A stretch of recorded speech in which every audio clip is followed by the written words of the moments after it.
What is up, everybody? StonePost 34 here, bringing you a little Q&A. That's right. I've got a few messages I didn't get to on the weekend. I want to do that real quick. Hey, if you haven't followed me on Twitter, do that. If you guys want to know where I'm at and what I'm playing, that's the best way to do it, and another good way to interact with you guys. So, hey, I got a message from a person that said, please don't change if you ever get a machinima contract or a partnership.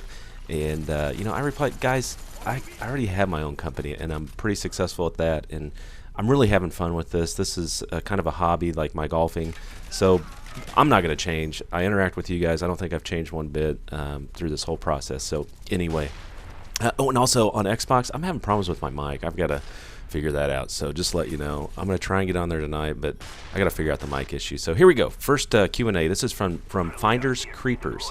Hey, StonePost, I need your advice on something. So I've been friends with this girl for about 2 years. We tried dating a year ago for about a week, and we split up. So we've been friends this whole time, and I'm starting to have feelings for her again. But I'm afraid she might say no if I asked her out, and it would ruin our friendship. So should I take the risk? And that is the question. Do you really cherish her friendship more than you think you would cherish her in a personal relationship? And I've got to tell you, probably 80% of all my relationships started out as friendships.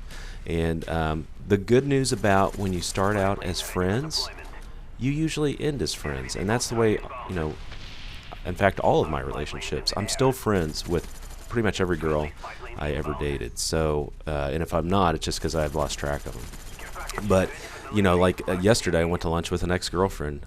I'm not telling you anything my wife doesn't know. She knew. She actually is in the same field, kind of the same field as I'm in. So we actually get together and just compare notes on the market, and that's cool. She has 3 kids. I have 2 kids. She's been married 10 years, and I've almost been married 10 years, and we're really good friends. So I don't see anything wrong with that. As long as people, as long as you're friends first, I think the opportunity to become friends later is great. Life's too short. If you really have that feeling, go for it. And I got to tell you, I'm 36 now, and I remember when I was 16 like it was yesterday. So go for it.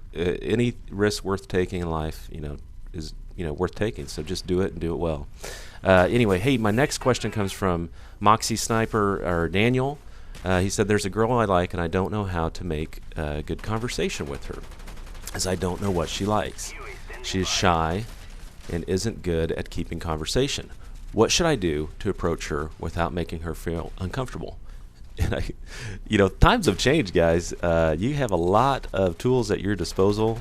I'm not telling you to cyber stalk anybody, but be friends with her on Facebook or friends with some of her friends on Facebook. And I know you can click and see what their interests are, what appeals to them, and check it out. I'm not, like I said, don't stalk them, but that might be a good way to just kind of figure out what interests this person.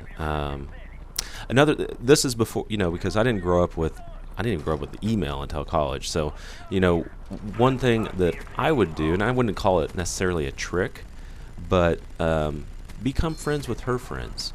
And be sincere, be genuine, don't be fake about it, but be friends with her friends, because you're going to figure out a lot more about her through her friends than you would just walking up to her. So I would recommend that first. Also, that gives you a segue. When you talk to her, you'll have something in common with her immediately if you are friends with her friends, and you can bring up a story or a conversation you had with one of her close friends. So I would say, that's important. The last one, and this one I recommend to everybody in any relationship, and my wife, well, she'll tell you this is why she kind of fell in love. Well, she did fall in love with me, and I made her laugh. The very first time we met, sorry guys, I know some of you are a little bit younger, it was at a bar after a football game, and she was friends, really good friends, from elementary school through junior high and high school with one of my good friends. And so we all showed up after a football game, at a college football game, at this bar, and we were just chilling, hanging out. And there were a couple other guys there that are kind of friends of mine, but not very funny. They kind of show-offs, like to talk about themselves a lot, which, there's a time to talk about yourself, guys, and there's a time not to. And when you first meet someone, just don't talk about yourself. Ask them all the questions about them. But anyway, I made her laugh, and she tells everyone to this day that's what attracted her to me is I had a good time. I made her laugh. I was sincere. I was genuine, and so yeah, make people laugh. Because people like to be around people that make people laugh, and people like to feel good. The other secret is, when you talk to people, be a good listener. I think that's super important. If you talk and dominate the conversation, you may not even realize you're doing it, but nobody wants to hear about you. Everyone wants to talk about themselves. So I always, in those first encounters, I'm super inquisitive, ask a lot of questions, try to remember a few key facts, so the next time I see him, I can bring up, oh, your kid's name's Jared, you work for such and such. So be mindful of that. That's just a little secret in life. So anyway, hey guys, the film is wrapping up. I really appreciate it. Send me some more Q&A. I've got maybe one or two more, but I need some more, and we'll do that again next week, if not later this week. So hey guys, I really appreciate you watching, and this actually was the first game I played on PS3 this weekend. And I was like, I'm back. I love PS3. But then I had a horrible game the next game. So anyway, hey guys, thanks for watching. Take care as always. This is StonePost 34.